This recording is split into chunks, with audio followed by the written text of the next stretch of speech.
math examples, we already know the radius of all circles, okay, and we do have n circles, and we want to place them inside the triangle at minimum surface without overlapping each other. So we have to write down some constraints to describe the problem. So as you can easily see, the area of the triangle is calculated by xh multiplied by y up here multiplied by half. It gives you the surface of the area of the triangle, okay? And the first constraint can be easily understood because it is telling us that each pair of circles should not have any overlap with each other. And also we can see some other constraints here. I will explain them to you. So first of all, we have to write down the equation that describes this red line. So this red line is passing through the origin and also this specific point, x up and y up, and this line is described by this equation. And also we have another line, the blue one. That blue line is passing through this point, xh 0 and x up and y up. So the relation between these parameters are given here. So this is the equation describing the blue line. And also we know that we need to satisfy some constraints. So the center of these circles should be, for example, on the right hand side of the red line and the left hand side of the blue one. This is one constraint. And the other one is that the distance between the center to the red one should be bigger than the radius of the circle. And also the center to the blue one should be bigger than the radius of the circle. Okay, so these two constraints are given here. So these two are telling us, for example, we are below the red line and on the left hand side of the blue one. Okay, and also these two will specify that the distance between the center of the circle and the line is more than the radius of that specific circle. Okay, so we have to write down the Python code to solve this optimization problem, and the decision variables are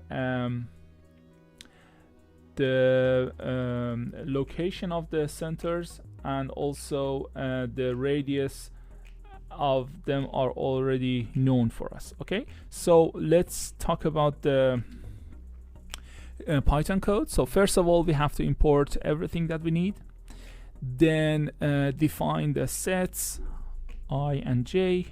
We already know the meaning of them because I is representing each circle, j is the alias of that, r is a parameter and which is specified by us. It is telling us how much is the radius of each circle, and also we have to define some bounds for the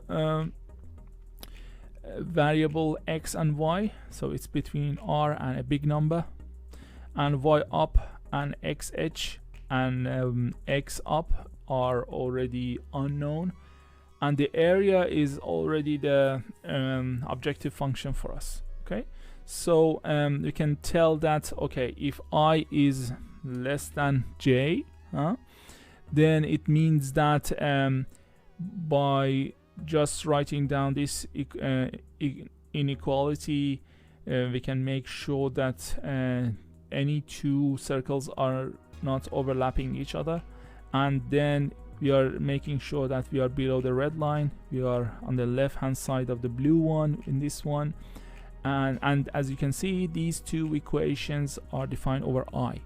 And also the distance between each center to the red or blue lines are more than the radius of each circle. Okay, and also this is another one that we already talked about it. Also we should say that, okay, so x up is less than the x edge. Okay, this is an assumption, and also the area is specified here.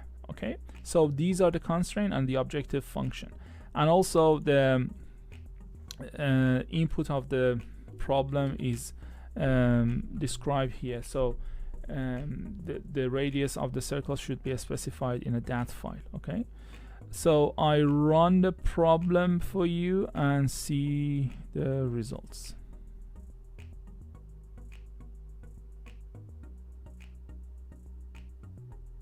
Okay, so the problem is run, and you can see here that the area of the circle is found, how much is h, how much is w, and so on. Okay, and you can also, by using this command print results.solver.status, and you can find out what's happening to the different variables like x, y, what is the upper value, what is the lower value, what is the exact value of it, and also is it fixed or not fixed, and x up, x h, y up, and the area.